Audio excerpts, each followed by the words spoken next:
Assalamualaikum warahmatullahi wabarakatuh. Salam jumpa lagi saudara.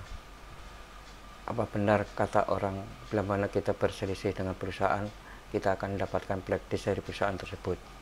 Hal ini akan jadi pembicaraan dalam video saya. Tetapi sebelumnya, saya berharap saudara bisa memberikan subscribe pada video ini. Beberapa waktu yang lalu, saya bertemu dengan mantan direktur sebuah perusahaan TBK. Dia bercerita bahwa dia punya teman, seorang general manager GM ini berselisih dengan perusahaan tempat bekerja. Perselisihan ini tidak bisa diselesaikan secara musyawarah dan mufakat. Akhirnya masalah ini dibawa ranah hukum, yaitu dibawa ke pengadilan.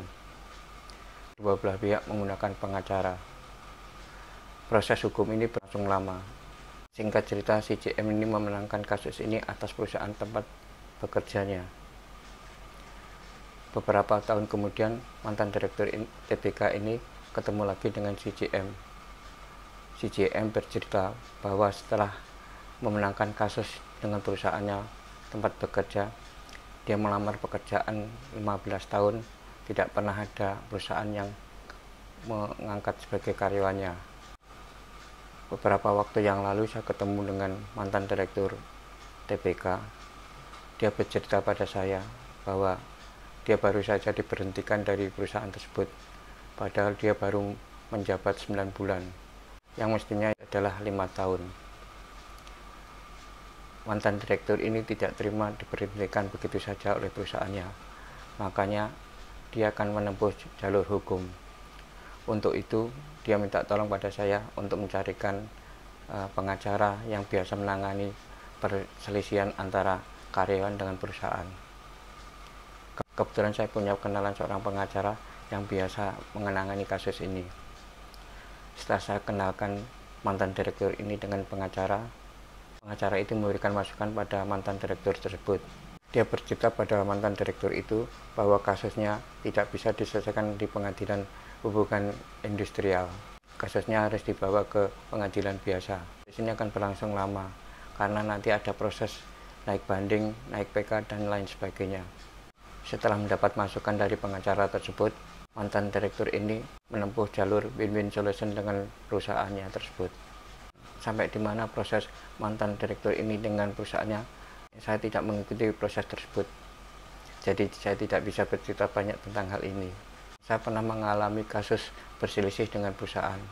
Ketika itu saya dikontrak kerja 1 tahun oleh perusahaan, tetapi di tengah perjalanan saya diberhentikan oleh perusahaan tersebut. Untungnya perusahaan itu bertanggung jawab dengan proses ini, sehingga sisa gaji saya yang setengah tahun itu dibayar penuh oleh perusahaan tersebut. Sampai sekarang ini saya mencari kerja, tidak ada masalah blacklist dan tidak ada masalah lainnya. Jadi saudara, tidak semua kasus masalah karyawan dan perusahaan, karyawan pasti di blacklist oleh perusahaan. Tergantung dari masalah tersebut antara karyawan dengan perusahaan. Perlu saudara ketahui bahwa perusahaan sebetulnya tidak mau berurusan dengan hukum, karena berurusan dengan hukum akan merusak reputasi branding perusahaan dengan sesama bisnisnya. Kebanyakan perusahaan akan menempuh jalur win-win solution dengan karyawan yang berselisih dengan perusahaan tersebut. Karyawan juga tidak mau bermasalah dengan perusahaannya, karena karyawan juga beranggapan bahwa berselisih dengan perusahaannya melalui jalur hukum sangat merugikan bagi karyawan tersebut. Pertama, karyawan beranggapan bahwa di proses pengadilan, karyawan beranggapan perusahaan pasti memenangkannya. Kedua, proses hukum ini pasti memakan waktu yang lama, mengganggu kehidupan rumah tangga dari karyawan tersebut.